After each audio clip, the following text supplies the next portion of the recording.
Hello there, and welcome to episode 34 of SWA Podcasts. I'm Reese. Joining me, as always, is Harry. Say hello, Harry. Hello, Reese. You alright? Yeah, fine, mate.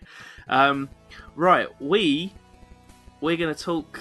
Well, it's a momentous Sunday afternoon as we record this. AEW have just done their first ever show, Double or Nothing. That was last night over in Las Vegas. So we're going to discuss that on this episode. We're also going to talk about last week's Money in the Bank, which feels like ages ago now. I've literally just tweeted that exact same sentiment. Yeah. Usually we do these things a few days in, but we're going to catch Double or Nothing fresh-ish, and then we're going to talk about the week-old corpse of Money in the Bank. But no, both good shows. Yeah, you're only halfway through Double or Nothing, aren't you? Yes, I'm up to. I've just literally finished the 6-lady, I guess, Joshi match. So first hour and 20 minutes or so, plus kickoff. But you were spoiled previously. Yeah, I wasn't actually intending to watch this show. It was literally because of the one of the main event. Well, one of the someone's debut, and I was like, "Oh shit, I better watch this now." There's serious implications, as if there wasn't going to be serious implications from watching it. Is that really what's made you watch it? Yeah, pretty much. Yeah. Oh well, probably an interesting thing if anyone from AEW's actually listened to our podcast, because they've actually got they've hook, line, and sinkered me in. What, with just that one signing? Yeah, I mean the thing is, every single person on in the actual main shows we've already seen in New Japan in variations of some of those matches as well. But the fact that we now get to see a fresh, brand new post Dean Ambrose, Jon Moxley, spoilers, is a very intriguing point, I have to admit, and that's probably what's comes to shove. The return of Jon Moxley. Yeah, sorry, that's what I mean. You know what I mean. Yeah, okay, I get what you mean. That's interesting that's what's pulled you in. He is good, John. He always has. I'm not doubting that for a second. I've seen plenty of Jon Moxley and good Dean Ambrose to know that it's this has got some really good potential. It's even in my notes here. In fact, let me just go to my notes, and it says Jon Moxley.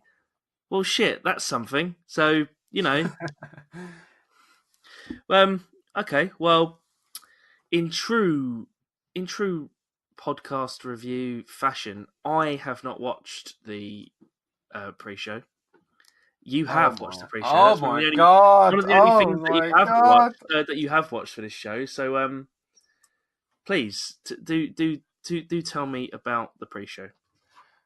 Pre-show was actually good. It's a bit weird to say this because I'm so used to watching WWF kickoff shows, what the fuck they call them, and they seem to be one match affairs where they literally have 3 interviews and a load of warm-up packages, which was kind of the case with this one, but you actually got 2 matches, which was really good. We had the 22-man casino battle royale. Hangman Adam Page won that, which seemed so fucking obvious. It was kind of visible from space. He is literally going to be one of their biggest stars. Yes. I guess, well, I think I'm right in saying that before the whole Pac thing, that Pac vs Hangman was going to be like one semi-final and Jericho Omega was the other. So the fact he got put into the Casino Battle Royale, whatever it was called, kind of gave that away, right? Yeah, but it was just, to be honest, I was told this match was shit, and I fully prepared myself because I thought, here we go, folks, it's going to be like a battle royale. It's going to be like, Impact TNA levels, like when they did that reverse battle royal nonsense from like a decade ago. This wasn't too bad. The rules were very convoluted. I think that's what people have got a problem with. They were. It was like Justin Roberts. It's bad when Justin Roberts has to explain it over at like a minute and 45 seconds, and you're like, what the fuck's that about decks? So basically, a group of wrestlers drew cards, right? Yeah, a group of wrestlers they drew cards, and whoever got the Joker was dead last. But you would come out in order of, card Suits. suit. Thank you. I'm like, Suits, yeah. I really should have done my research for this episode, considering that it's all to do with fucking cards and stuff. Obviously, we got warned about this last time, It's but in it was Las all right. Vegas. They have I to know, do gambling shtick. but I kept getting flashbacks of. Do you remember Heroes of Wrestling, or have you ever seen it? Wait, It's that.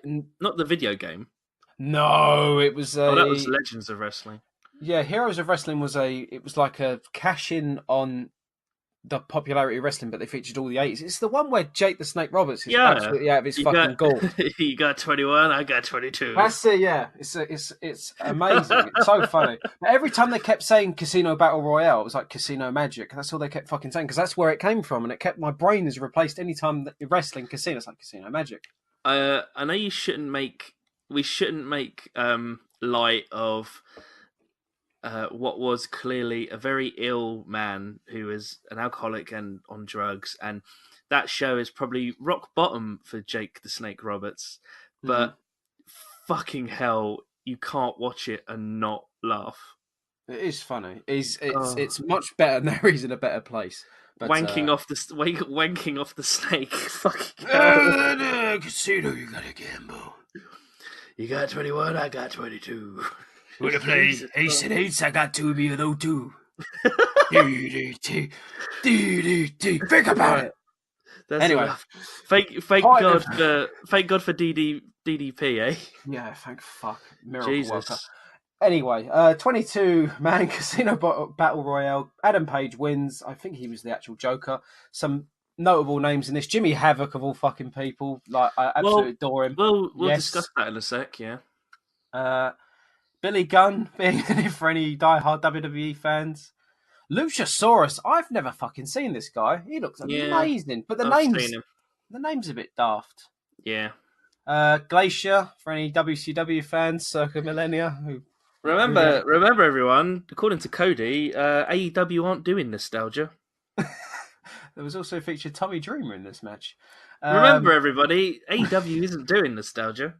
Brian Pillman Jr. as well. Fuck, probably the first time I've ever actually seen him wrestle.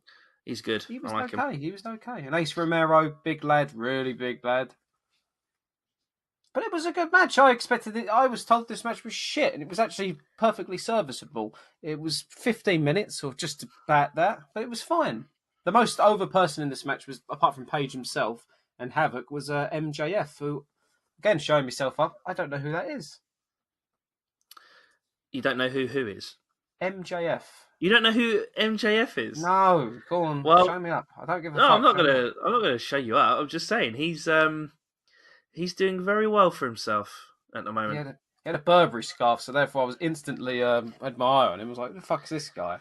Think of like I don't know. He always reminds me of EC3, but he's a better wrestler in my opinion, and a lot younger, and about 1 billion times better on the mic. Which, when you finish watching the show, you'll see.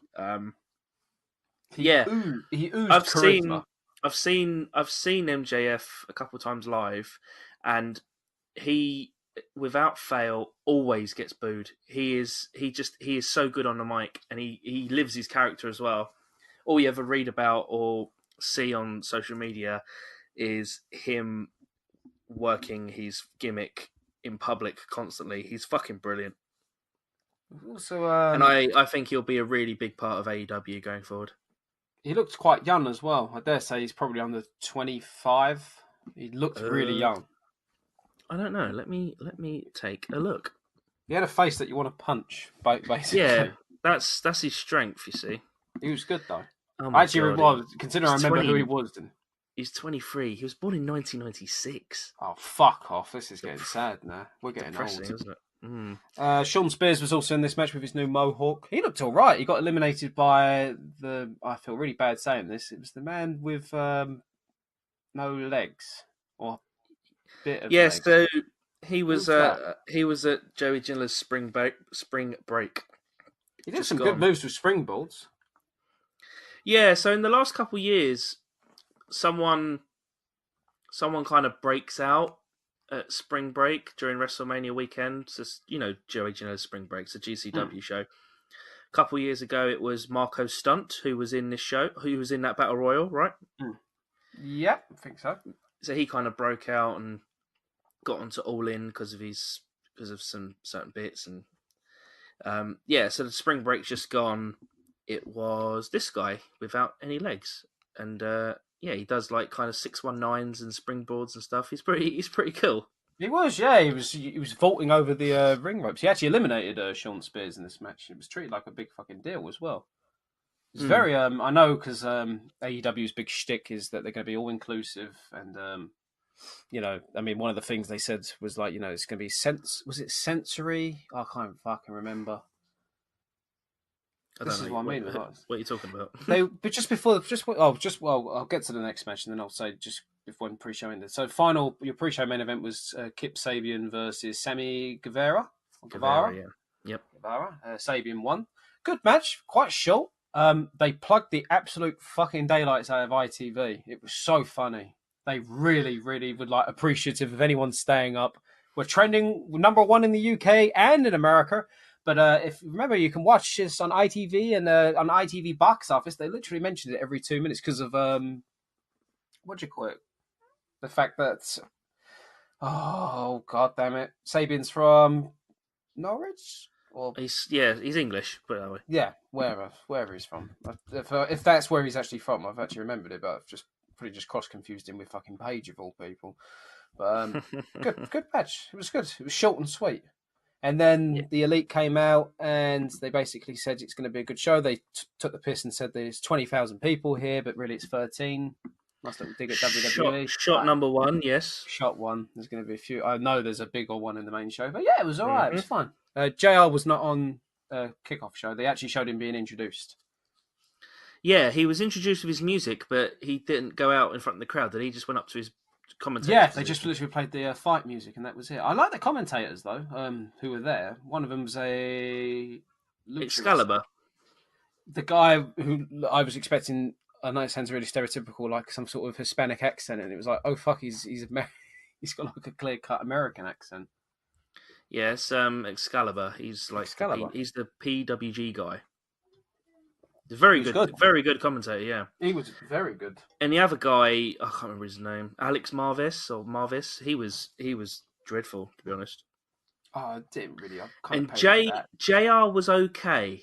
People were queuing up to jump down his throat. He did come out of a couple of crappy lines, and he said a few. There was one thing people moaned about him during the women's match. He said something around, "Oh, these women ain't in the kitchen cooking biscuits," and people were like, "Oh, what is that? Where they should be?" JR. I kind of thought people were just queuing up to jump down his throat. That sounds more like people trying to find an excuse to poke holes at him. They want to cancel JR, Harry. Cancel JR. Cancel the greatest commentator in the history of professional wrestling.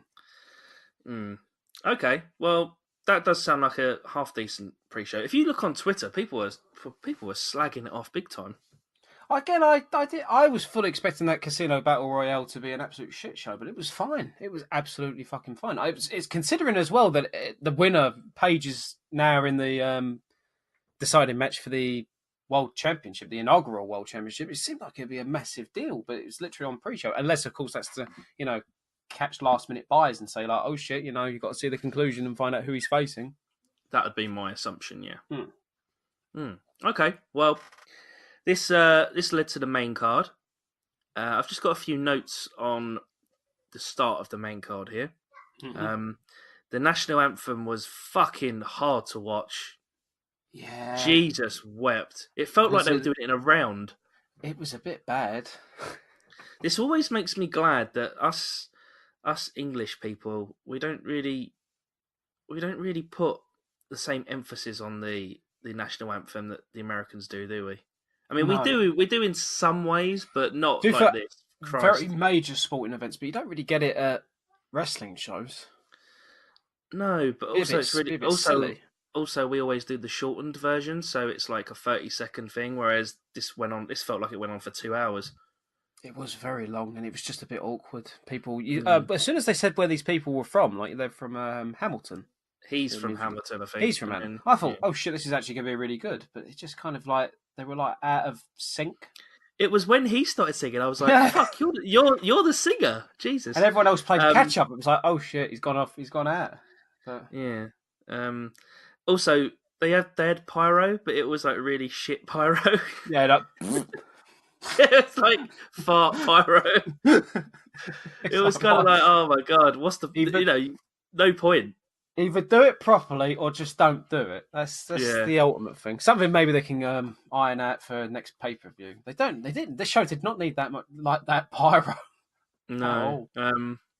And then yeah, my last point was that Excalibur is on commentary. That's good.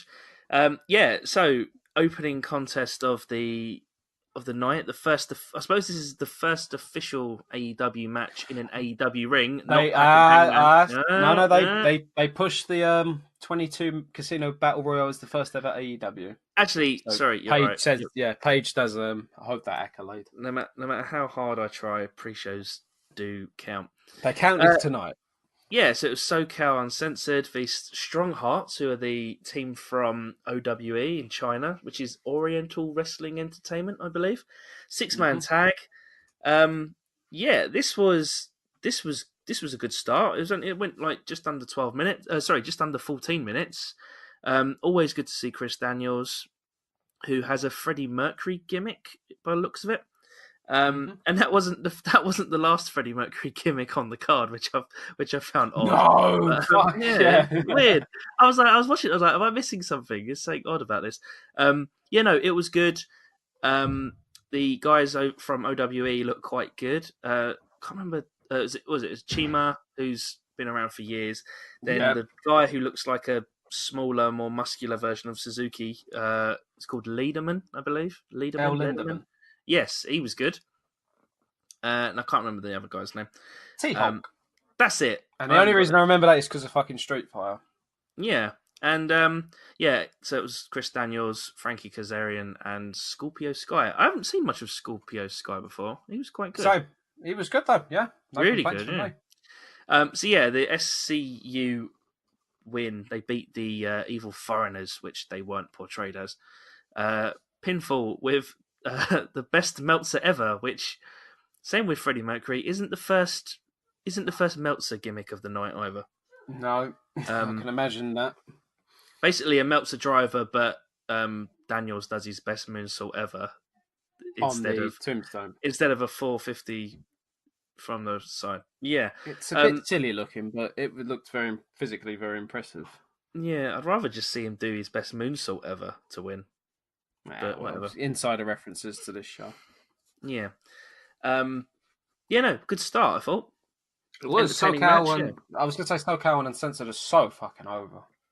Yeah, and it's just people like Daniels and Kazarian. They've just been around for so long, and they are fucking great. Yeah, they are. They're a good buy for AEW. I know Daniels. I mean, what makes me laugh is about nearly 2 decades ago, like Daniels was like told, he had very serious neck surgery off the top of my head, and they were like, "This is like do or die for his wrestling career." But it's like 2 decades later, and he's still bloody wrestling, and he's still excellent. Isn't he one of the rumored higher powers? I think so, but I don't think he was ever serious. It's like one of those things like Jake the Snake Roberts being one of the higher powers, but it sounds like absolute nonsense. But yeah, no, that was really good. Next up was the women's match. So it was scheduled to be Kylie Ray, Nyla Rose, and Britt Baker. So about to get started, and Brandy Rhodes comes out, and she's in her gear. So she did the kind of, well, it's not quite the same scale, but she did the kind of New Day swerve at Mania before they announced the Hardys. Oh, we're gonna make this a 4-way, and it was Awesome Kong, which was pretty cool. Yeah, crowd didn't get it either, even though it seemed really obvious the moment she said, "I want this to be awesome." Yeah, I wasn't a fan of this though. I wasn't a fan of her doing a kind of, I don't want to say authority figure, but it was sort of, she's in charge of the women's division. Yeah. Well, on camera, because what's his name isn't he? Kenny, isn't Kenny in charge of the women's division, or is he just in charge of the? He might just be in charge of the Joshi relationship. But anyway, it just seemed a bit odd that she'd insert herself into this match, but it made it a 4-way. Was a good match again. Nyla Rose is I think she's transgender. Am I correct? Yes, she is. I think Yes. one of the first, if not the first, transgendered women to perform on the stage like this. So fair play to her. Fuck. But yeah, it was a good match. Kylie Ray is quite fun. Cody kind of took a little dig at WWE and Bayley via Kylie Ray the other day at Starcast, because it was I think she was compared to Bayley, and then he kind of made a joke about wacky wailing arm flame and tube men. Yeah, that's right. It's just a Yeah, I don't. joke, nothing Yeah, no, I major. don't. Oh no, I don't think he meant anything by it. But you know what people are like. But yeah, she does have kind of shared mannerisms, but a bit different. She was very good. Britt Baker got the win. This went just over 11 minutes. Britt Baker's very good as well. This match was. Yeah. I was quite impressed. Yeah, and a few of the hallmarks of a multi-person match where everyone rolls out the ring who doesn't need to be in there, and then two people just have a wrestling match. I liked Kong's inclusion in the match. I think she's great. I thought it was either going to be Nyla or Kylie would win this match. I was actually quite shocked Britt Baker won it, which I know sounds a bit stupid, but because she's one of the more established people in this match, I should say, because of her stint on Impact. And obviously it's Colm, but I didn't think she'd win as a last-minute introduction. It was good, though. It was, again, it was kind of short and sweet. Did like it, though. Yeah, it was good.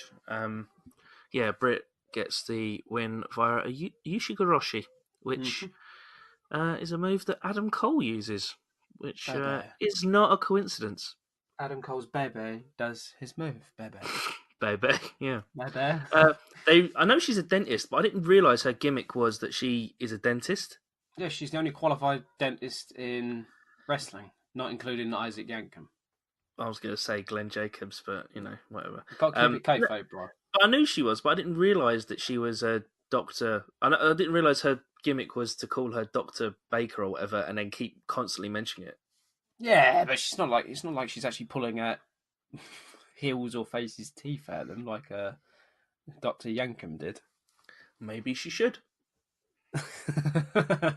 Depends on the ratings. They might have to. They might need to get some teeth out. This was followed up by the best friends, Chucky Taylor, Trent Beretta against Jack Evans and Angelico. I'll be honest, I find Angelico so annoying that I didn't really pay much attention to this match. It was all right. Have you seen this? You have seen this match, haven't you? I have seen this, yes. I thought the match was quite slow to begin with, but it crescendoed really well. I really like Best Friends, and that sounds really ridiculous, but I really liked him. I thought, I think it's Angelico. I'm probably going to mispronounce his name, so however it's pronounced, I think it's Angelico, whatever. And Jack Evans, their ring attire was absolutely fucking garish. It was fucking it's like bright neon green. I'm not going to steal OSW's gimmick, but they did look like monster cans. But it was good. Actually, some of the moves they did to the outside and the high spots were really good. I like the zoom out. They've obviously stole that from somewhere else with the big hug. Oh yeah, during that, not the end one, but it was good. I did like this tag match. Yeah, the best friends won at 12.5 minutes. Who interfered at the end? So I've got it here. So they're the Super Smash Bros. That's going to have to be changed. Too. So that's the name of the tag team. But the commentators, I've got a feeling they either didn't know it was going to happen or they were just told to feign surprise. But they didn't do a very good job at explaining who they were. Because I kind of recognised some elements of it. So I was like, oh, is that Super Smash Bros? But I was like, huh? And they didn't basically explain it at all. I thought that was pretty rubbish on their part. I think that's quite a criticism I could have with the matches that I saw up to, where I get it that most of these names are probably well known to like wrestling fans who aren't completely affiliated with WWE. But just a few like notes or just some information on them for like new people coming into the company would have been Mm. would have gone quite a way. Like again, this team was like completely unidentified, and I think that was the purpose of it. But just having to explain just maybe a bit about Trent Barretta or just fucking anyone for anyone who doesn't know about it, then I think that would have gone a long way. Just a minor criticism. Obviously, I don't think that would be more of a case for the 3 other matches after that I saw, because obviously they included other people that everyone knows. But just a thought. Yeah, agreed. This was followed by an advert for All In 2, which is going to be called All Out. Oh really? So, They have a thing called Fight for the Fallen. I didn't know. Is that not a pay-per-view event? Sorry. I know. So they're just announcing that they'll be returning to the same arena as All In for what is essentially going to be All In 2, but they're calling it All Out. The next, what is it? I think they've got that Fighter Fest, which is their next show. Then they've got Fight for the Fallen. Then it'll be All Out. Sorry. And then hopefully by then they're on TV. So All Out is August 31st. So October, I believe, is when their TV show is scheduled to start. They could fit one more in before then, I suppose. Maybe. I suppose we'll have to wait and see. But yeah, they're returning to the Sears Centre, the same venue that they did All In for. Cool. I'm surprised they're calling it All Out. I thought they'd keep the term All In and just keep that as like a numbered event. So it'll be All In 2, All In 3, All In, something like that. I imagine, well, I could be wrong here, but I imagine they will establish an event which will be like their WrestleMania. Yeah, you'd think like so. how, like Slammiversary, WrestleMania, Tokyo, Wrestle Kingdom. What's the Ring of Honor one? I can't remember. That WrestleMania weekend. No, I can't remember what the Ring of Honor one's called. Just slipped my mind. But yeah, I was kind of. Oh, wait on. What's the? Is it Bound for Glory or is it Slammiversary? Bound for Glory is too. That's it. I got mixed up with Slammiversary. But yeah, there you go. So we'll get that in August. Next up was the 6-woman Joshi match. I'm going to murder some names here. It was Hikaru Shida, Ryo Abe, Abe, and Ryo Mizunomi. Aja Kong, I know her. Yuka Sasaki and Emi Sakura. There you go. Yeah. Fuck, I'm going to have to say them again in a minute when I say who won. But no, you don't. This, I thought this was really good. I thought it was good. Not very good, though. No? I'm not really sure why, to be honest. There was nothing particularly wrong with it. Maybe it was just going back to my earlier poorly explained point of not really knowing a lot of these people and not having any reason to boo or cheer any of them. At least they all kind of had like interesting looking gimmicks and stuff. Yeah, the Freddie Mercury reared his head again. I thought, as stupid as this is, she came out. I thought, why is she dressed up like Takeshi from Takeshi's Castle? And then it's like, oh, the Tash. Oh, it's Fred. Oh, shit. Yeah. I look stupid. Because she even did the "We Will Rock You" thing as well.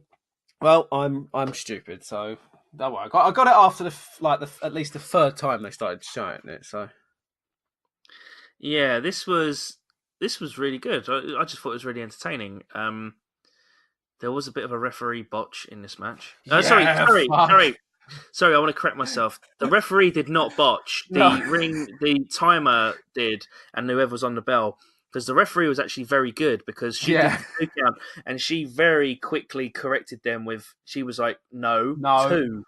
What the fuck are you doing? It's 2. Wait for me to call it. I was actually quite impressed by that. It took a bit of the wind out the sails at the finish, though. It was a bit sad. Yeah, because it was quite close. The finish was quite soon after, so they must have been timing it and thinking, "Oh, this must be the finish." So yeah, I was going to say that I did enjoy it, and I think if you use the first half of this show, just if you just judge the first half of the show,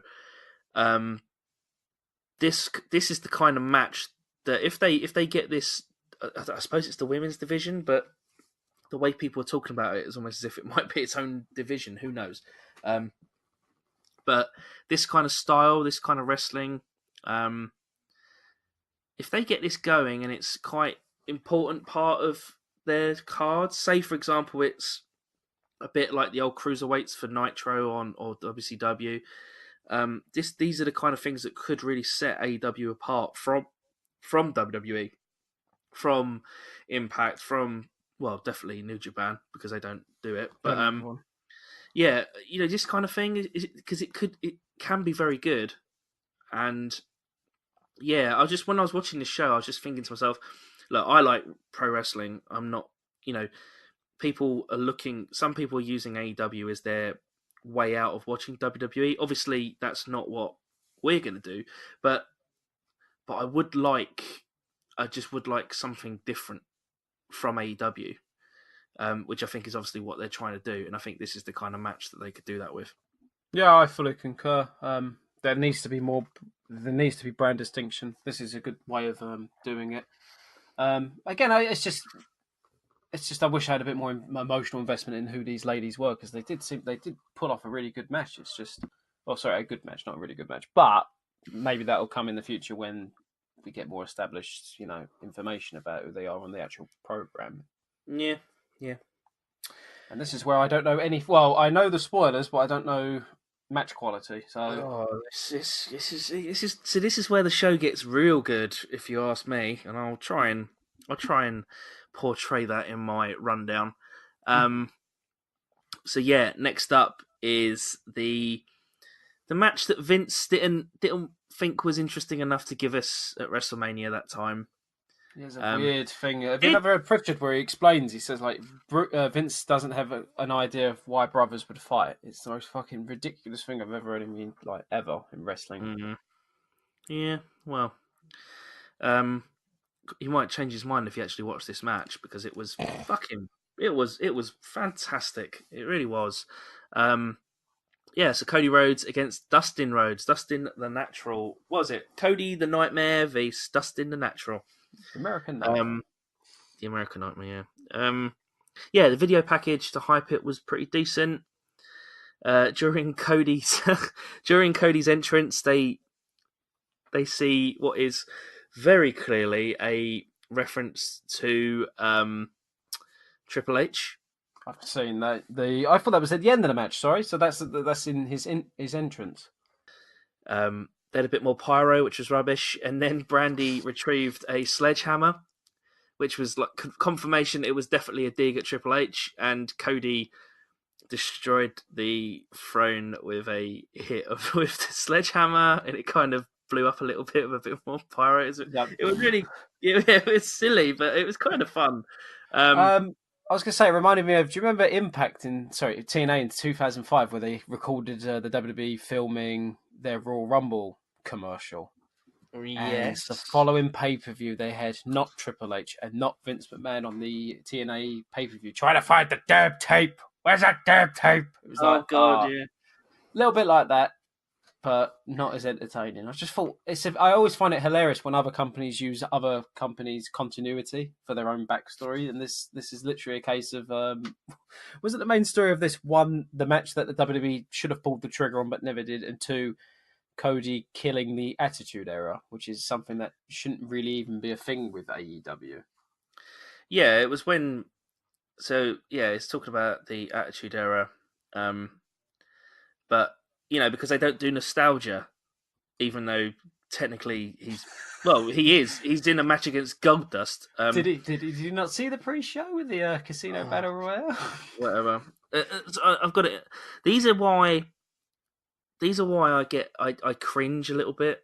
Same. At him. Yeah. I like him. I think he's cool. I think he's doing wonderful things in the world of wrestling at the moment. But he does. They does make me cringe a bit, but it doesn't matter. Oh yeah, that was the other thing. As he was gonna hit the throne, Brandy screamed, "Bring it down!" So even though they're kind of downplaying, we're not going to war with WWE. I mean, they kind of are, aren't they? So we'll see how that pans out. Yeah. Yeah. Dustin got a big pop. He's come out in his kind of You know, like how Black Rain was. You're fucking Uh, blocked. We're blocked now. That's our fucking streak over and no, done but with. you know, like Fuck. Black Rain was a kind of gold dust thing. Even that fucking thing he did in WCW with the white face was kind of, you know, 7. 7. Yeah, Jesus. This gimmick sucks. So he's obviously done like half a face. Half of his face was this red and black face paint. So he's kind of alluding to he's dusting his gold dust, or he's leaving that behind. And he actually looked like he was in really good shape as well. I quite liked it. But yeah, the match itself is good. There was some good early references. Stardust. Cody did a Stardust reference early on, which was quite funny. Brandy was interfering, and Earl Hebner ended up chucking her out. But it was during one of Brandy's interferences where, so there was a exposed turnbuckle spot, but then there was a spot soon after where Brandy hit Dustin with Cody's cane. And fucking hell, it's got to be one of the worst blade jobs I've seen in quite some time.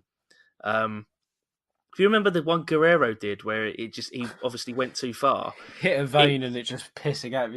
It's very similar to that. It was fucking disgusting, but I'll tell you what, it kind of once again, for me anyway, just proves that blood in certain situations in wrestling can be fucking fantastic. It was disgusting. We're talking like fucking worse than Austin at WrestleMania 13. Probably not as bad as Guerrero one.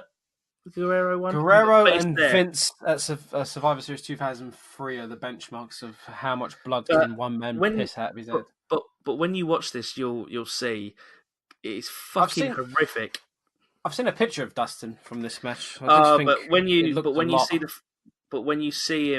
When you see him laying there and it's literally pissing out of his head, it reminded Yeah. me of Mass Transit a little bit. Not as bad, Oh obviously. god, that's the benchmark. But I mean, there's bits where he was laying down on his side, and even like the commentators were like, "Oh fuck, that's disgusting." It was pissing out of his forehead, and you could tell he knew he went too far because he had taped wrists, and he was trying to. You could see him trying to blotch it up or trying to stop it bleeding with his taped wrists, and oh god, but it added to the match quite a lot. But fuck, it was disgustingly brutal, and I'll tell you what, it definitely added to the match. But the match was still good though, regardless. The match was very good. Obviously, after that moment, it was very much Cody in control, with kind of Dustin coming back at him, with some kind of hope spots. Yeah, it was good. There was quite a few near falls, quite a few crossroads for either man, getting close calls. Some really good wrestling between them. Again, the hope spots were really good. At some points, you did think Dustin might pull it out, but the story of the match wasn't Dustin getting the win. The story was always going to be Cody beating him. You know, it always was for me. And that's what happened. Cody Rhodes wins via pinfall. Crossroads went 22 and a half minutes, and it was paced quite well, I thought. The fucking blood is awful, but good. The whole of the canvas is covered in it. Cody Rhodes is covered in it. His hair, he's got like bleach blonde hair, right? His hair is fucking pink from his brother's blood. Always looks good though. Flair. Yeah. Yeah, oh well, yeah, definitely. And then after the match, Cody grabs a microphone and they kind of make up and they love each other. I think he kind of says, "I want you to be my tag team partner at the Fight for the Fallen." They're having a match against the Young Bucks. It's like an exhibition kind of thing. Oh really? I thought this was Dustin Rhodes' final outing. That's what he said. He said, because he started to unlace his boots as a kind of symbolism. Symbolism. But then Cody said, "No, you will not retire here. I want you by my side. I want my brother." He said, I need a tag team partner. I can have a tag team partner of my choosing, but I don't want a partner. I don't want a tag partner. I don't want a partner. I want my brother. I want my big brother. It was, you know what? It was very good, very very emotional. He himself looked like he kind of started to cry, a bit like Theresa May did. As he finished the promo, and they had a really nice little they had a nice embrace. It was very well done. And it was just a really, really good, solid match. Cody, I'm not a huge fan of his wrestling, but when it comes to these kind of matches, like the match he had against Aldis at All In was kind of good and kind of built up in an old school way. When he comes to doing these kind of matches with an old school feel, because this did have an old school feel, and with the fucking blood, it definitely had an old school feel. He's very good at pulling these matches off, and I was very impressed. It was very good. Excellent. Very much looking forward to it. Just from a Yeah, morbid curiosity sense of, I'm a sucker for blood. Like you, I think blood has a rightful place in wrestling, and the WWE completely sanitizing it as accidents is just really sad. But obviously, they've got corporate sponsors to explain. But very much looking forward to that match. Probably more so out of the three main, if you can call them main event matches. yeah, Just for that intrigue of brothers. So very happy to hear it's good. it is good. A lot of people are saying it's match of the night. It probably is match of the night. Excellent. But not because of wrestling. It's just because of the whole package that wrestling should be. Well, not all wrestling, but these kind of stories that wrestling can tell. It's just really good. Excellent. So next up was the unveiling of the AEW World Championship belt, which Jack Whitehall presented, which I still will never fully understand. Yeah, so Jack Whitehall and Tony Khan are mates, and Jack Whitehall was in. Oh, it's me with the silly voice. Oh yeah, my dad's really right wing. That's in a nutshell. My dad's really right wing. Yeah, give me a series, Netflix. Yeah. So he's out. He introduces Bret the Hitman Hart, who comes down to unveil it. Yep, I heard that. The rumor, I believe, is that it was supposed to be Flair, and obviously due to Flair's health issues, that's why Bret did it. I could be wrong. I don't know. It's just what I think a few people that would said. Make the most amount of sense to me. It would, but then I also think Bret's a better choice because I think if it's Flair, you have to remember the WWE being the vindictive arseholes they are. Can you imagine if Flair went there and introduced their belt, and then the D push of Charlotte begins? They've done this before. Do you remember he mentioned this where he was like, he got fucking told, "Don't do this, otherwise, it'll jeopardize your daughter's career." Well, let's see what happens to Natalya, hey? Oh, fuck. Yeah. Oh, they can't go any lower than... Actually, they can. They did that farting gimmick 5 years ago. I take it back. They can go low. So, yeah, they going to unveil the belt. Bret invites Hangman Page out, who gets some pyro. Probably the best bit of pyro on the whole show, actually. Which further signals that he's getting a fairly big push. And talking of big pushes, and talking of people that you know about, MJF came out and cut a fantastic promo. The promo was so fucking good. Even though he's like running down Bret Hart and slagging him off, Bret's basically just sitting there laughing along because it's fucking brilliant. He's breaking character because it's that funny. I don't know. Yeah, I don't know if he was trying to do the whole laughing at him because he's pathetic, or laughing because he genuinely. It looked to me like he genuinely was entertained by this promo. It was fantastic. It really was. He kind of made a joke about Bret getting tackled at the Hall of Fame, and then he started saying how he was the best there is, the best there was, and then he was about to finish it. It was actually that catchphrase fucking sucks, so I'm not even going to finish it. Did he swear? No, I did that. Oh. But he was loving it.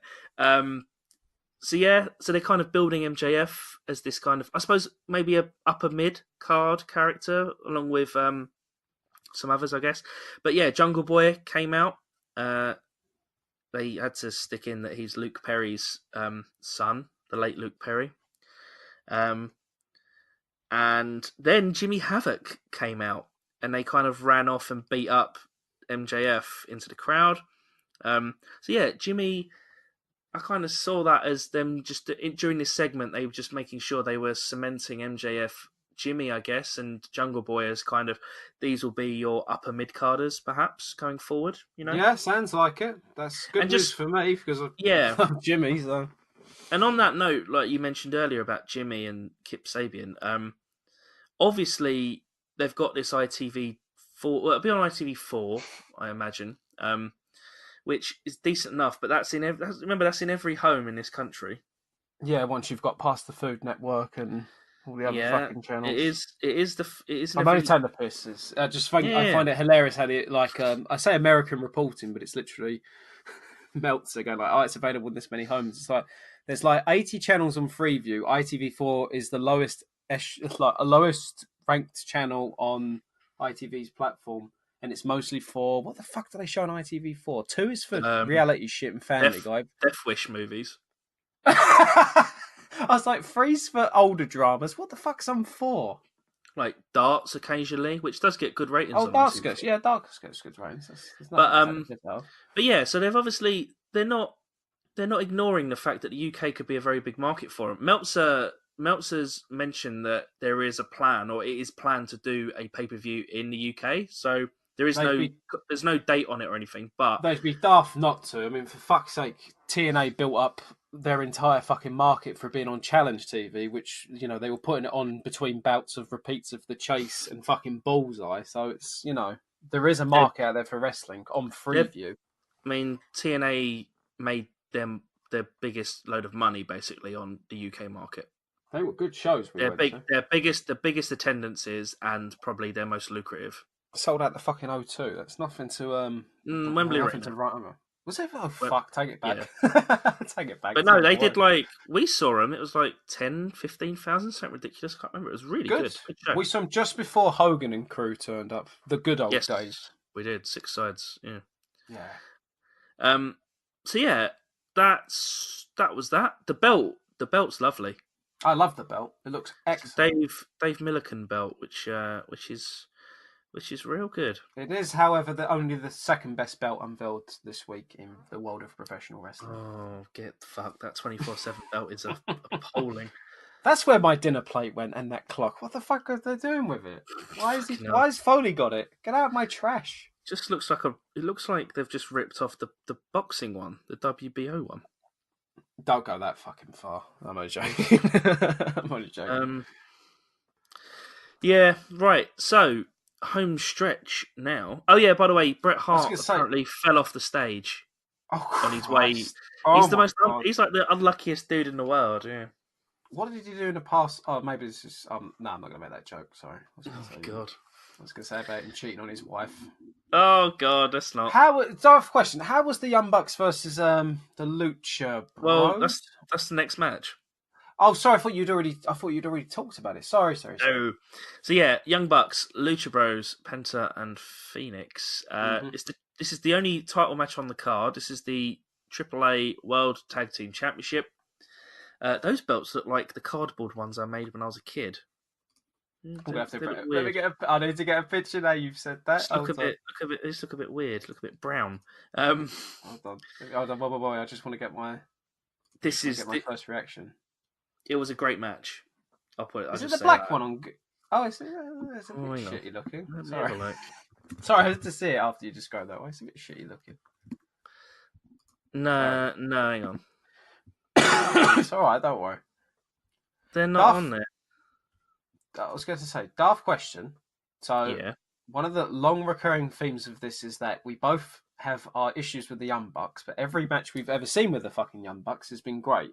Is this exactly the same? And are we now going to have to actually take it back and say we apologise because we've obviously my issue with the Young Bucks is that I've seen them live a couple of times, and every time I've seen them live, I've not enjoyed it because I just don't think it's just not wrestling match. It's just an exhibition of them burying people, right? That's just my opinion, and that's what soured me on them on occasion. Anytime I've watched them in New Japan or anything remotely serious and not a house, not like a tour or anything, they're fucking great. There's no denying it. They are fantastic, and I love watching them. I just didn't enjoy it. I've never enjoyed watching them live in person. That said, this match is fantastic because Pentagon and Phoenix are fucking brilliant as well. They're all just really on form. They've had a couple matches in the last year or so their timing of each other's pretty good. It was just really good tag wrestling. They've got a rule change in what was it? So they've got this rule for tag matches in AEW, what they kept talking about, where actually they've got a few rule changes which are quite interesting. I thought one is that you instead of it being a 5 count in tag matches, you get a 10 count. Which Plus, makes so much more sense now. yeah, plus the referee is allowed to apply discretion. So anytime, so really they've got themselves an out. So anytime there's not a count when people are outside, it's because the referee is using his discretion because he doesn't want this main event match to go to a count out. So they kind of, I thought it was quite a good logic. Yep. But with this match, there's so much fucking like tornado-y elements to it, and like big tag team moves and stuff, and it was just really, really good. It kind of just made me think of all of the tag teams that aren't in AEW right now who could end up being signed maybe in a year's time, that could have some fucking roller coaster matches with these kind of teams.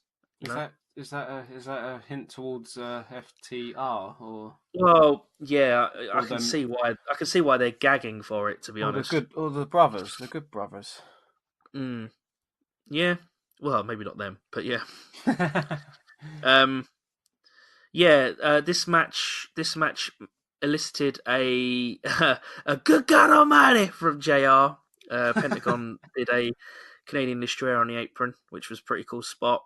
It was just some great stuff. Matt and Nick just fucking high flying all over the place. There was a couple of references. There was El Generico's old brainbuster on the top on the buckle. Yes. So they did that. I can't remember. I think it might have been Nick Jackson that did that, or might be whatever one did that to Phoenix. There was just some really good matches, really good moves, really good spots. The Young Bucks won, so they retained their titles. They won via pinfall. Meltzer driver, the normal one. So that's the second Meltzer themed move of the evening. This went just under 25 minutes. It was wonderful, and it added to the fact that the home stretch of this card was just really fucking strong. Excellent. Again, so there's something else to look forward to when I finally get round to. Well, as soon as we finish recording this and I get round to watching it. Yeah. And then main event time. Kenny Omega against Chris Jericho. Technically, it's a world title eliminator. Winner of this faces Hangman Page at a yet to be confirmed date for the world title. It'll probably be all out in August, but we'll see. This was good as well. I enjoyed it. Was it better than the New Japan match? So it wasn't hardcore. Well, it wasn't no DQ, so it wasn't as violent, although they did use a table. But referee discretion, Harry. So, Was last question? No, we saw a table in the kickoff. I tell you about. So, are they Japanese tables or the traditional MDF tables? They don't look like the WWE tables, do they? They look like they've been made. Yeah, I was going to say they don't look like they're just compressed sawdust with a bit of iron on the bottom to keep it held together. This one did break, I believe. Yeah, it did break. There was a couple of spots in it. It was Omega that went through it. I was going to say there was a table spot in the 22-man battle royal on the you mean pre-show as when well. Joey Janela went head first through a table? Yeah, I think he's still alive. Someone needs to check. That was a fucking. I should have really mentioned that. It was actually quite a big spot during the time. I was going to say that's a big spot, but you're talking about the guy who jumped off the roof of a building through glass, fire, into a pickup truck with Zandig on his shoulders. So, Jesus! Yeah, fucking hell. This was good. Jericho's entrance was quite interesting in that he did like a little history of Jericho. So he had like people dressed up as these old gimmicks with their backs to the crowd, and it kind of the lights went on, and it was him doing his like early WWE gimmick. Then there was one with the list of Jericho. Then there was the rock and roller, the light up jacket. Yeah, the light up jacket. Then he came out to Judas. I was literally going to say which forgettable Fozzy song did he come out to? He always comes out to Judas because that's what everything to do with his gimmick now is Judas, isn't it? Because even his new finisher is the Judas elbow or something like that. I've seen the gif of that. Not a particular fan of it. Well, we'll get to it in a second. Okay, that's all right. So, yeah, this was good. A lots of New Japan kind of shtick from Jericho. He was doing his Kenny. Did the thing where he goes and rings the bell and then walks away like he's won. He gets the camera off the cameraman and films Omega. That was quite funny.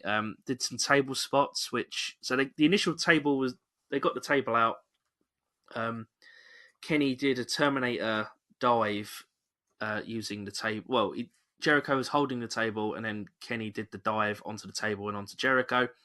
Whilst he was standing up with the table, he then did a double foot stomp from the ropes, with the Jericho underneath the table, and then it was used later on with Jericho dumping him out of the ring onto the table, which was pretty good.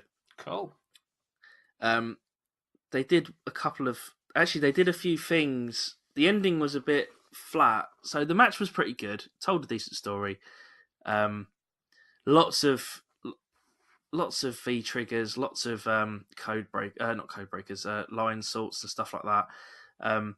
I've just realised. I thought so. You know how Kenny Omega's whole thing is video games? Yes. Does he do the V trigger so much because he's portraying a video gamer spamming a move? Oh, fuck. That's deep. Have I delved into some meta Omega gimmicks? Shit! You heard it here first, folks. Yeah. Fucking spamming, noob. Stop fucking spamming. So yeah, the finish was flat, right? So there was a bit where Omega gets him up for a one wing angel, and Jericho slips out of it, but then I think he goes to try and DDT on his way out of the counter, but he completely misses it, and they kind of try and sell it. But then Omega, in the aftermath of it, Omega actually tries to pin Jericho for a 2 count. And it's kind of like, oh, okay. 10 seconds later, they repeat the spot, but this time he actually does. This time he actually does the DDT. So it was a bit of a like indie repeat your botch spot. Indie repeat, no. But then what happened was after the DDT, he does his fucking Judas elbow thing, and it was just so flat. It was like clean as anything, and he just does the elbow, and it was just 1, 2, 3, and it was just a bit flat. It was. The move doesn't look very impressive. It's the same problem we've seen as fucking Shan. Fuck's sake, Shan. I want to say Shan something. Lightning Fist. Oh, right, yeah. Whatever the fuck it is. You know, the thing is with Jericho, he's got some wicked like finishing moves, and now he's going at the elbow, and it's like, what the fuck? I think he's just trying to do something a bit real. I don't know. We'll see. I think he's trying to do something where he doesn't have to take a bump. There is that. That code breaker probably hurts his back now, being 40. Yeah. Jericho wins via pinfall. His elbow thing. I believe it's called the Judas elbow, but I could be wrong. I think it is called that. 27 minutes. It was still good. Jericho then takes the mic, starts basically saying that the only reason they sold it out in 4 minutes was because of him. The only reason they got on TNT is because of him. He is AEW. He's the big deal. Starts basically telling people to shut up and calling them marks, which was quite funny. So he's gone Russo on us. But then, John Moxley arrives in the Dynamite Zone, and is that your name for it, or that's what they're calling it? Fucking hell! What's John Moxley doing in the Dynamite Zone? No, that's all right. That's all right. Sorry. He walks through the crowd initially, and they kind of track him, and it was like, whoa, here we go. Crowd fucking erupts. I mean, they were fucking hot for this. Crowd weren't. I didn't think the crowd were great during Jericho and Omega, but they fucking peaked for this. Moxley comes in, lays out Jericho with the DD with a Dirty Deeds, but it probably isn't called Dirty Deeds anymore. Then he gives the ref a Dirty Deeds. He goes to pick up Omega, but Omega fights back. They brawl around the arena, but they end up on the chips, the gambling chips that are on the stage. Yes, they kept panning to them during a lot of so they end up on top of that, where Moxley gives him a Dirty Deeds and then chucks him off of it onto the stage. Very good spot. Very hot finish to this event. It reminded me loosely of when Sting would show up at the end of Nitros. Remember when the crowd would go fucking nuts for that? Yeah. Rappel down. Yeah. Wasn't as hot as that because that was fucking peak fucking WCW. But yeah, it just had a really good feel to it. So yeah, there you go. It was a really good way of ending the show. If you just think of some post-event bits that I've got here, so it looks like the upcoming feuds are going to be Jericho and Page, which will be for the World Championship. That should be good. Interesting. In my opinion, I was glad Jericho got the win. I actually thought that when they announced this match, that Jericho should win because I just thought doing it again in Omega going over would have been a bit annoying. Also, the Young Bucks won, Cody won, and Hangman Page won. So if Omega won, it would have been all of the elite lads getting a win, which would have been a bit much, if you ask me. I suppose as well, with Page winning, it now gives the crowd someone to actually get behind. Because if it was Omega, I think it would be mostly people wanting Omega to win the inaugural championship. But now he's not in it, and Yeah. Jericho's but an absolute cunt of a fucking heel. Now everyone wants Page to win because he's got momentum. So they have that. Yeah. That dynamic. I also wouldn't be surprised if Jericho did in fact win it. So I wouldn't be either. Yeah. Established so name. the chase was on. Mm. But so far they've done a really good job with this show alone of pushing Page as a bit of a fucking big deal, and I think it could be awesome for him. And yeah, the fact that Omega and Moxley had more of a brawl tells me that could be the next feud going forward. That could sounds be like it, yeah. That could be fucking awesome. Jesus. And I was going to say Ambrose. Get that out of your lexicon. He looked like he was fucking loving it. Yeah. He brought back his kind of Moxley mannerisms, like his kind of unhinged kind of body movements. He can swear now, Race. That's the thing. He honestly looked like he was having the time of his life. It was so cool. It's because he's spent so long in the WWE, and a lot of the gossip and the dirt sheets have always said all he wants is a bit of creative leeway on his character. It's the most important thing for him. The fact he's now got freedom ultimately his final stint with the WWE, he was having needles up his ass and all kinds of other stupid shit. Can you imagine how fucking bad that must have been for someone who actually takes this quite seriously? He probably couldn't wait to get the fuck out, and now he's actually got that. He's actually got a platform to, be creatively fulfilled. And for a lot of wrestlers, that's probably all they want at the end of the day. But he did look like, again, I haven't seen the match, I haven't seen all the aftermath, but from the clips, even in the crowd and stuff, he looked like he was absolutely fucking adoring what was happening. He looked like he was loving it. Yeah, so MJF looks like he's primed for a bit of a push as well. Mid-card looks all right. Tag division looks pretty good. Women's division looks pretty good. We already know there's quite a few more people on their roster that we'll be seeing further down the line. I'll be honest with you, this show has made me a bit of a believer in the old AEW thing. Yeah, just from the matches I saw, it was kind of like, obviously production-wise, you mentioned this, and it is true. It did have a bit of a WCW aesthetic to it. I mean, it's not a negative thing. Yeah, not a negative thing at all. Problem with WCW, a lot of the times, the shows look like absolute shit because of just the crowds were always pissed out of their minds. Some of the camera bits were a bit like guffy, and just were though. But this has kind of got the nice blend of New Japan, and it doesn't have the over the top ridiculousness of WWE, where you've got fucking constant zoom ins for action. When someone gets hit on the fucking head, you're constantly zooming in because it accentuates the hits, even though it looks it's kayfabe shattering because the camera shouldn't have any interaction with it whatsoever. Yeah, but the undercard looked. It did look like a alternative, which is what has always needed to be done with wrestling. There's sports entertainment, which is WWE, and then you've got this. But just from the undercard side of it, it did look very interesting. I'll be interested to look and see from the 3 final matches whether or not this is best North American show thus far. I don't think it will be because that Takeover show was fucking stellar at WrestleMania weekend. I think if you want to, I think Takeover. I think quality-wise, I think Takeover is the best there is in North America. Yeah, and I think, obviously people will compare WWE and AEW, right? But for me, when I watched this show, I just thought to myself, I wasn't comparing it to takeovers, but I just thought to myself that takeovers probably beat this show, but this is their first show. I know, that's what I mean. It's just a platform for them to improve upon. And if this is If this is good, I mean, the thing is that the Khans are billionaires.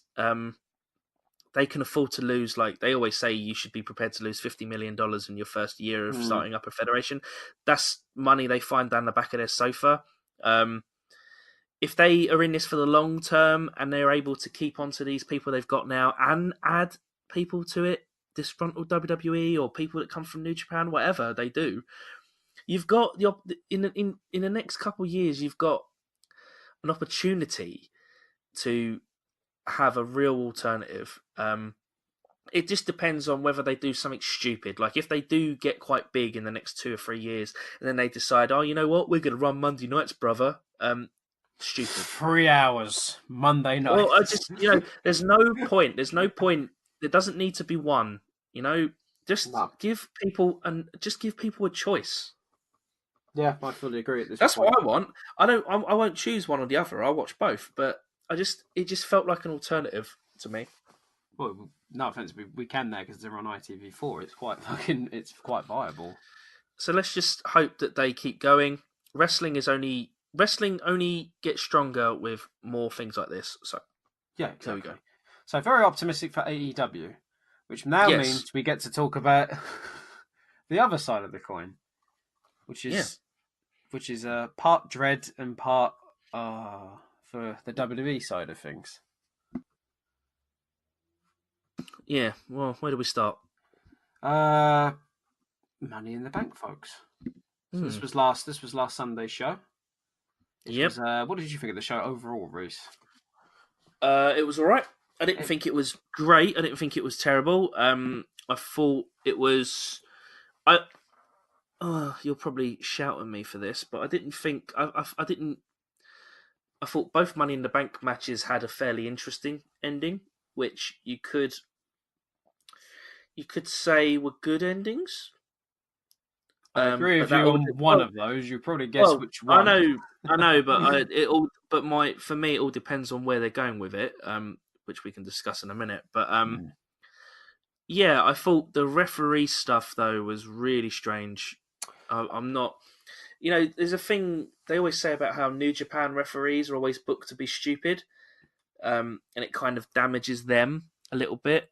I just thought the botches that were planned, or I've never known a show to have multiple planned referee botches. After that WrestleMania main event with Ronda, Charlotte, and Becky, I can't help but think this is Vince trying to point out, well, all my referees are shit. Yeah, that's exactly what I thought. Yeah, but that's just dumb because the last major storyline involving referees in the WWE, off the top of my head, was in 1999 when they went on strike. Yeah, which was a shit angle, to be brutally honest. I think it was one of Russo's final bits before he fucked off to WCW. It doesn't make sense. If it actually accumulates to a long-term storyline, then fair fucks. But the problem with WWE is it probably isn't. It's probably just a case of the crazy old man is just decided to do it as his flavour of the month, and now he'll completely forget about it next month, and then wonder why his ratings are tanking. See, my main issue with that, right, is that it actually emphasised the real botches. Yeah, that's what I mean.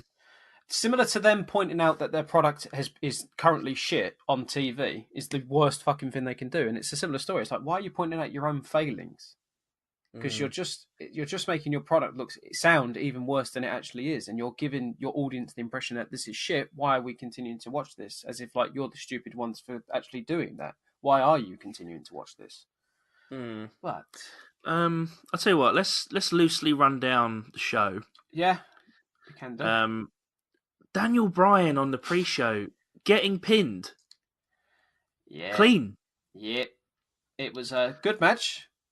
Very unusual. Yeah. The crowd actually, I think, thought this was for the tag team titles. I think they were a bit shocked when it turns out it wasn't because of this whole fucking wild card booking. Yeah, someone messaged me going, he's already lost the titles. I was like, no, he hasn't. It wasn't announced. It's just a fucking thing. The match was good. Typical. It felt like the entire match was a showcase for Rowan. So it kind of gives a bit of credit to the news story that was that Daniel was injured post WrestleMania and has just returned from an injury, even though it looks as if he just took time off and is back. But this match kind of signaled that because he didn't really do a lot. But it was fine. I Maybe. mean, it's a fucking match between the Usos, Daniel Bryan, and Rowan, who's quite underrated to be fair for a big man. It was good. But again, it's shocking to think he was in a fucking well, like most Daniel Bryan. Once he loses a championship, he seems to just go straight down the fucking card to nowhere. Yeah, he was in Match of the Night at WrestleMania, and now he's on the pre-show. That's one of Vince's rewards. But again, he didn't really do a lot in this match. But it was Yeah. fine for a pre-show main event. Ladies, Money in the Bank ladder match. This was all right. It was all right. It was quite short. I thought it'd be much longer. I always say this after the first one we ever reviewed, and the very first one that WWE did with the ladies, where it was it's nice to have a definitive winner. Did you think Bayley was going to win? No, but then when you look at who was in it, who else was going to win it? Really? I thought Mandy, but that's just me thinking because they would do a story with Mandy and Sonya in the long term because they ditched that for WrestleMania, and I thought Nikki might be a dark horse, and Naomi quite safe. Yeah, I think if Alexa was in it, she would have won. Again, though, fuck. I mean, it's like Well, you're talking. Well, Carmella's won it twice. that's She's true. fucking Carmella. She's rubbish. She's all right, I think. No, she's all right. We've had this discussion. We've had this before. I was glad Bayley won it because I think her character in the last couple of years has been quite frankly shat on. Yes. And she's been stuck with Sasha for fucking 2 years in a story that absolutely just spun its wheels aimlessly. She's now fucked off. She's fucked off, and it seems like as if Bayley's been rewarded with this and what follows as like, thank you for sticking by. Here's your belt. But it was a fine match. It was good. I was glad she won. I like the Ember Moon spot, although when she did the total eclipse from outside and then nearly decapitated Natalia. Is it called the total eclipse, or is it just called the eclipse? Whatever it's called. That should be a total eclipse. Are you thinking of total eclipse of the heart? Maybe. Turn around. Oh God, I've showed myself up there. I like a power ballad. Who doesn't? Yeah, true. But it was a good match. What followed was not a good match. That was an angle where. What the fuck are they doing? This is the first. This is the first of the planned ref spots. Yeah, what the fuck? Short and sweet again. Somehow, I feel like this is just they're building up as if like we'll wait until the third and final match, which will be an actual real match between these two. But why is it on pay-per-view? This card has 11 matches on it, along with 12 unplanned. That includes pre-show. What the fuck? Is Dominic going to wrestle? Is that the bottom line of this entire angle? Fucking hope not. Rey Mysterio's larger, more intimidating looking boy at some point who's watching TV angles outside. It's just the match was What could you expect for 1 minute, whatever? Yeah. Cage match, Shane and Miz. It was fine.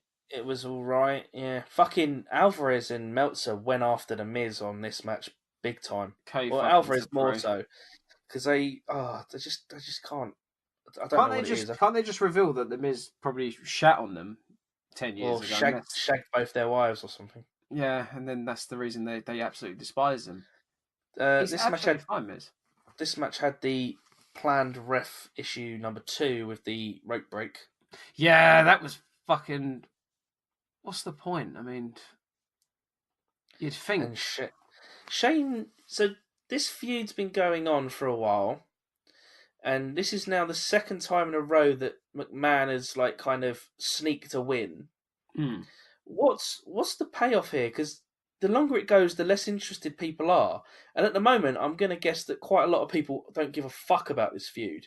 So. What? Where does this go? The Miz is going to have to get a win eventually. Maybe his old man will help him, or maybe it'll be a Miz's dad in a cage above the ring match or something. Who knows? But that's true. Now you've said that. Sell that. Where's it going? I just don't know. Probably third and final attempt. Miz will get his redemption, but When's Extreme Rules? next month, this month. No, next month Oh, because we're in May. so it'll be something ridiculous in there, won't it? And Miz should get a win. So Some sort of street fight again, but it's like escalating a feud that has already started with a no holds barred, no DQ match at WrestleMania, and it's now included a cage match. But Hell in a Cell was months away, so I don't know. It was yeah. it was Maybe it pretty could good be a though. Greenwich street fight. Oh, only if they bring back the Greenwich Street Posse. Hmm. What's Pete Gas doing and all the others? Releasing books. That's true, actually. Yeah. There's all kinds of backstage bollocks concerning Braun, but I suppose we can get to that at the final match because that's what it concerns. Cruiserweight Championship: Tony Nese versus Davari, but his first name looks like. Davari. Thank you. It was a bit methodical, this match, which was a bit of a shame. I think we've been sport rotten with cruiserweight matches with Murphy recently. Nice is absolutely fine. He's got a great image, which everyone points out. And I think if he was 6 inches taller, Vince would centre his entire company around him. But it was one of those crescendo matches where nothing really happens until final minutes, and then everything kicks off. Davari was okay. I'm not his gimmick of I want to say Persian fast car driving around Kensington stereotype, but I guess that's wrong. Isn't it like Rich Persian? That's it, yeah. Whatever. Came out with the Eddie gimmick or the JBL gimmick or whatever the fuck you want to say with his car, but the match was just nothing special. It was weird to see a cruiserweight match on the fucking on main show, not just pre-show. That's what I was thinking. I was like, wow, they've actually put this on the main card. Wow. I know, but then you take one look in, you're like, okay, I don't need to see that ever again. Back down you go. Then we get the first of our double Becky duo, which is for the Raw Women's Championship, which is Becky defending against Lacey Evans. Yeah. This match was sloppy, but sloppy, but it was okay. Why is Lacey Evans getting this push now? Sorry, that makes it sound as though she shouldn't. I just mean, why is she getting it now? As Meltzer has pointed out, Vince is obsessed with having a top women's wrestler who happens to be blonde. He already has one in Charlotte, but he needs to have another one. So we have the exact same story we had with Lana, Kelly. There's probably fucking tens of others. Also, she's a former Marine, right? And that. But that's not part of her gimmick is kind of anti-women's revolution. Yeah, it's Isn't she about, I'm in the kitchen making my man happy? Isn't that her gimmick? Yeah, pretty much. She's what Jeff Jarrett was saying should happen in 1999. So it's come full circle now. Now women are embracing the idea. Yeah, and also her finisher is a punch. And women's right. Oh, it's a punch. These are the most stupid fucking finishers ever. It's safe. Unless she actually decks her, in which case it's very bad. It's illogical. I'm not saying wrestling has to be logical, but fucking hell. It is a bit disheartening where I get clotheslines and lariats being finishers because you actually have to set them up, but if you can hit a move out of nowhere and your finishing move is literally a blow to the head from a standing position, then why don't you hit it immediately? Unless you have to wear them down and get their health in red, and then you can do the pinfall. Oh, it's just silly. Match was fine though. It didn't really do Lacey any favors though. She didn't look overly impressive. She's riding on she rides on a character, and ultimately that's a massive thing in wrestling. And I remember a lot of things she does, so thumbs up, Yeah. Plus, that feud will continue because she got involved in the next match. I just want to point out this is where unplanned referee botch number one came in, because the fucking the transition from being rolled up to putting the disarmer on Lacey, the ref could have counted the fucking 4 or 5 count and Lacey wins the match. It was fucking terrible. They covered it to say, referees, checking to make sure shoulders are pinned, and it's like, aren't they supposed to do that? They're supposed to be in position beforehand and then make the count already. That's part of their. That's really sloppy. Yeah, really sloppy. Yeah, gimmicked or real. I think that one was real because the commentators didn't mention it. Actually, no, Graves did, but I think Graves is just told to mention it. Yeah, to make them not look like And obviously he's a heel commentator who was on the side of Lacey, but it was fucking shit. And then Charlotte, I quite liked the way Charlotte came out and was like all quite happy, like no, All no, we're doing this smiles. now. I Yeah. thought that was really good. She's doing quite Yeah. good heel work. But yeah, the finish to that was a bit sloppy as well. I mean, fucking so there was a small package that Becky got on Charlotte where she definitely did not get her shoulder up at 3. It was a fucking freak out. Which led to then her getting punched for the women's woman's right. Is it women's rights? Women's right. And then Flair fucking beats Becky with a big boot, which was interesting. She didn't. Have you not seen the GIF where it's obviously the alternative is Becky gets hit in the face and dies, but it's nowhere near her fucking face. Yeah, but if you slowed down all of those big boots, 9 times out, like 50-50, you're gonna find one where they don't like. I know. Hit the chin or whatever. Better to be safe than concussed in this world, but yeah, especially for Becky. Yeah, so Charlotte gets her 9th title, which is absurd, really. This match was short and sweet, in my opinion, but 6 minutes, yeah. The other thing is as well, Flair and Lynch have had so much better matches, and this is just like a fucking afterthought almost. Yeah. It's more like a fucking it's a glorified angle more than anything. It's not really a true wrestling match. Yeah. But then we get our impromptu match because, as Bayley pointed out at the end of winning the Money in the Bank in her interview, saying like you're going to see a brand new Bayley, she literally comes out, clumps shit out of Charlotte, and then decides. I'm thinking she might not cash in or something. She might, because Bayley's character was stupid years ago. Remember when she refused to use the weapon against Alexa Bliss, and then rightly got beaten in the weapons match?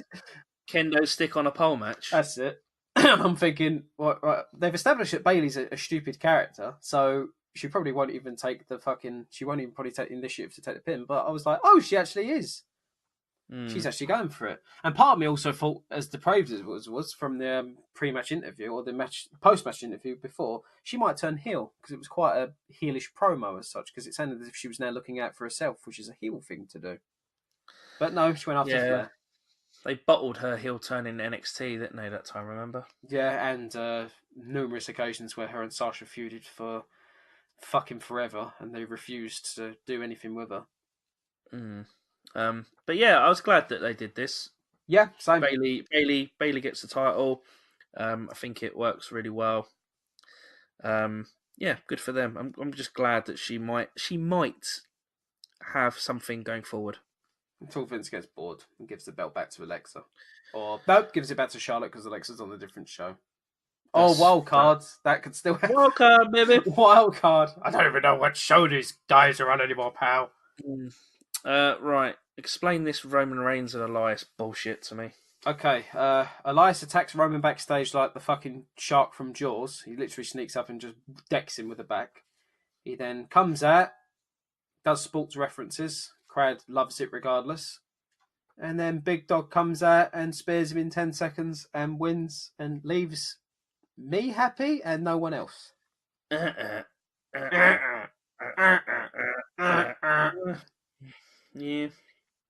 This feud isn't continuing, is it? You're acting as if I've watched SmackDown this week and I would know. I don't know, probably. They've only wrestled once, haven't they, technically? So 10 seconds long, yeah. No. I don't get the point of this match. Elias is an okay wrestler. Roman is a great wrestler. Unless they just want Elias on pay-per-views to do gimmicks and then have to, we've got to do a wrestling match afterwards. Just cut it short. Yeah. It was fuck. It was just an angle. What do you expect? Following match wasn't, though. Which was the WWE Universal Championship match on pay-per-view, which is a weird thing to say, between AJ Styles and Seth Rollins. This was good. It was fantastic. It was great, yeah. It was so good, but I didn't want it to finish. That's how good it was. You know when you have a high hope for a match and it actually it exceeds it? It was that kind of match. Yeah, it was the opposite of Nakamura Styles last year. Yeah, it is the polar opposite. I'd love these two to continue wrestling, but it just, they could be one and done. It was so handshake at the end kind of suggests that they won't do it again, but you know, who knows? can't tell anymore with the crazy old man and his insane planning. But But no, just it was very good, and it got just under 20 minutes, which was a great amount of time for them to do it. yeah, exactly. I'd love to see more of it, but probably won't. Lucha House Party come out for a match that wasn't announced, and then Lars Sullivan comes out and kills all three people and busts himself open because he headbutts one of them, which makes him actually look Good. really fucking intimidating and scary. Mm. Yeah. I the whole Sullivan outside bollocks. I have no idea how audiences are going to interpret him. Have you seen that they fined him £100,000? Sorry, Yes. $100,000. Yeah. So that that to me tells me that they wanted him to quit. Yeah. I mean, they have sponsors to fucking explain to. And don't get. 100K. No, no. I know. But the other thing is as well, it's like his posts were from around, like 10 years ago. Obviously, there's more recent ones up there, but you've got to allow people to accept their mistakes and change from them. I mean, it's not like a case of it. We haven't heard him say it. Isn't like the fucking Hogan situation, which is like the joke is, "Brother, don't get caught," and it's like he actually does send from backstage things from like and um, fuck's sake, who slipped under the ring? Titus. What's that? Titus. Titus, thank you. I kept saying Sullivan. I was like, no, Sullivan's the guy who's racist. Who's the guy who's also been in financial situations with the WWE? Completely forgot. Titus. They've all said that he's very sincere and very apologetic, horrified by his actions, etc., etc.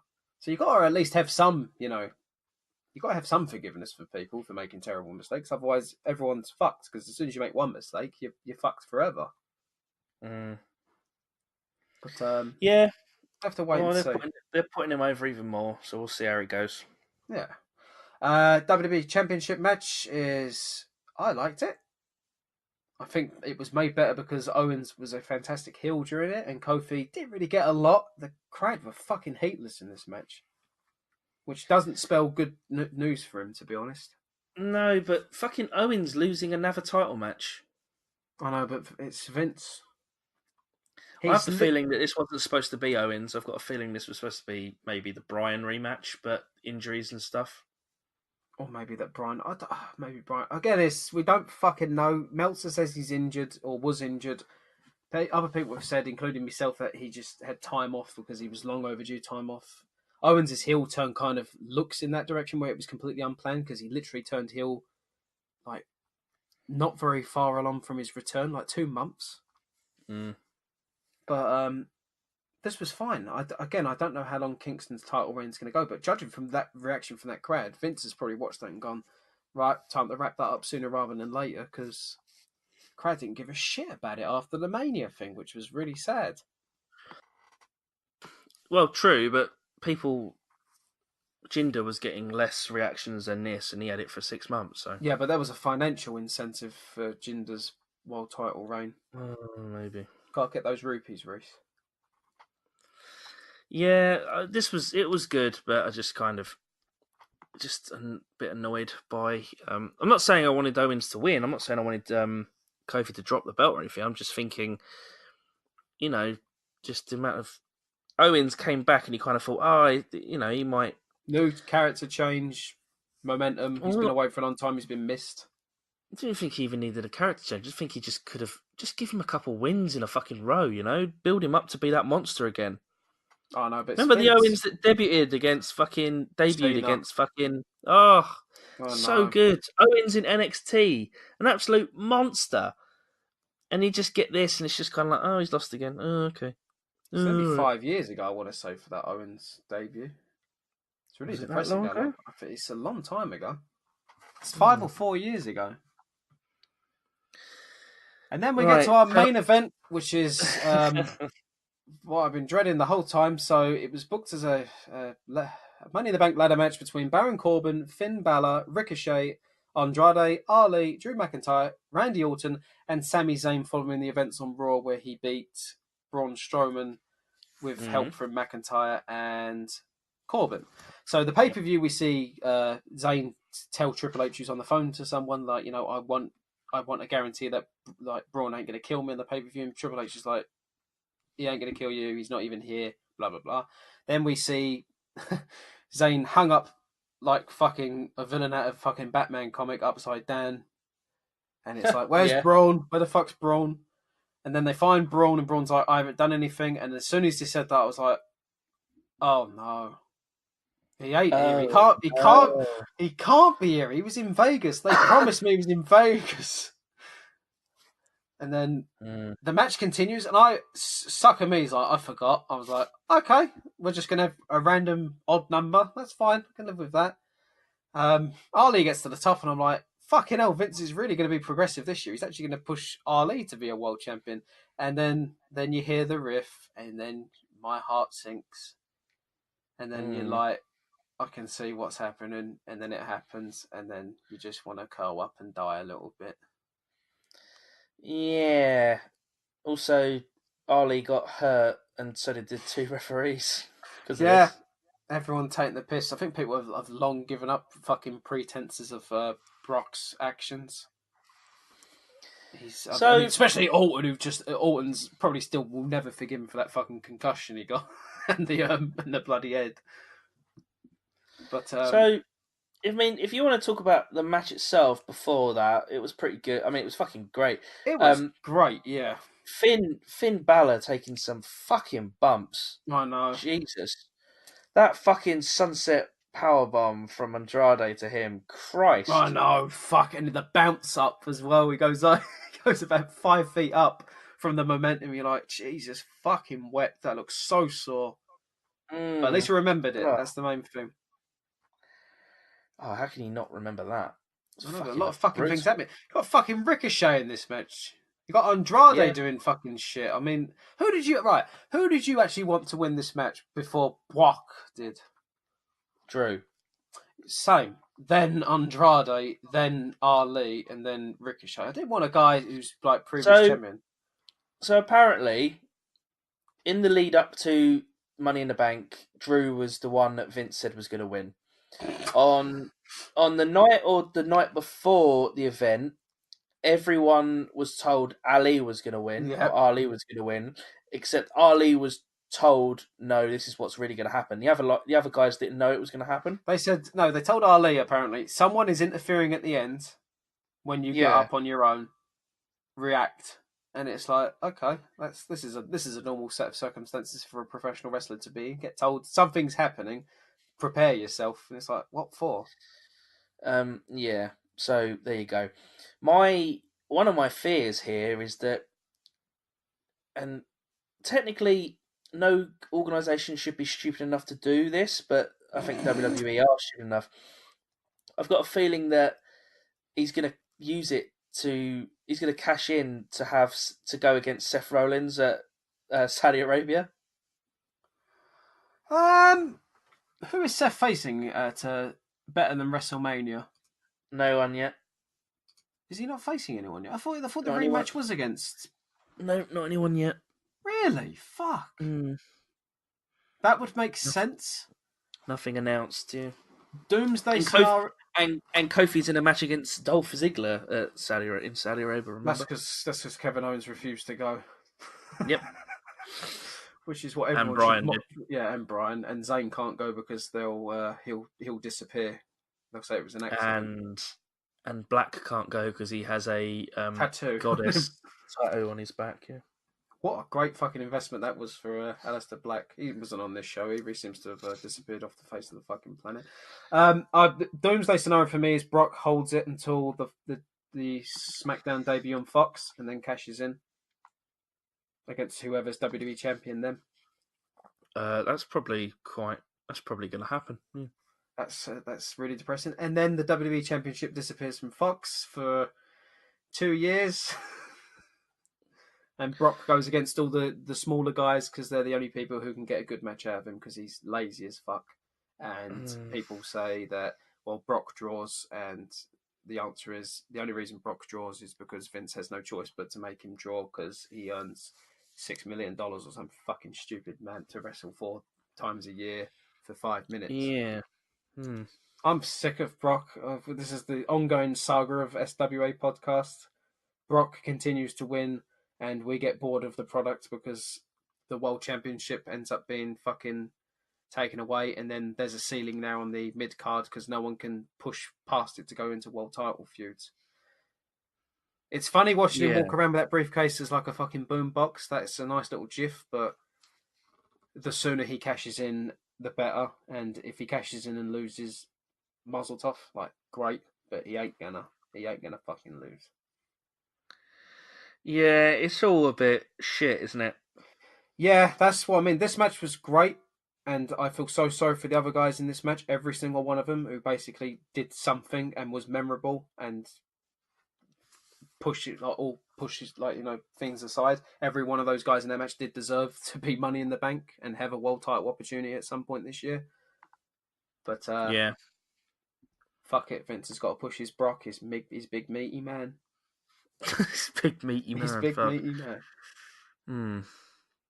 For fuck's sake. Yeah, Anyway. no, I'm with you. I'm with you on that. So the show overall, minus a few issues, and the finale was actually good. Just a few issues. I'm kind of glad that at least one of the Money in the Banks has been resolved, because half the time I think Vince felt like probably got guilt tripped into fucking putting the women in there, and probably wanted to get rid of it so he didn't have to plan around it, even though he probably doesn't take that much action on the women's division at this point. Other than Becky must be champion, and so must Charlotte, and if she's not, then someone else. Alexa, that's true. Mm. But yeah, leading up to better than WrestleMania or Super Showdown. What's better? What's as good or better than WrestleMania? Fuck off! I can't believe they actually fucking said that. That sounds like a joke, but it's actually what they fucking said. They had the gall to say it. But they don't have the gall to say it's in Saudi Arabia. No, that's what I mean. Fucking, they're absolute wankers, that lot. Taking their blood money. But we'll watch it, so... AEW, AEW. Oh, gonna mute the crowd. Gonna have to start pre-booking at Disney and bringing in signs to tell people when to cheer and boo. Oh god. Right then. So there you go. Episode 34, A Tale of Two Shows. The jaded review of a show we feel we've seen a million times, and something that might just be a little breath of fresh air in the world of pro wrestling. Let's wait and see. Fingers crossed. That the WWE has long needed to kick up the arse for competition. They've got lazy and fat. Yeah. So thank you for listening. You can catch us on Twitter at SWA_podcast. You can catch us on SoundCloud.com/Smarts for Attitude. YouTube, all our episodes are on there. Just search for Smarts for Attitude. Last one's not. Sorry, I had to ruin it for you. Uploaded 2 or 3 days ago. Thank you. You cunt. It is just uploaded. And yeah, you can email us at smartsforattitude@gmail.com if you so wish. So again, thank you for listening. Goodbye from me, Reece. Say goodbye, Harry. Goodbye, everybody. Thanks for listening.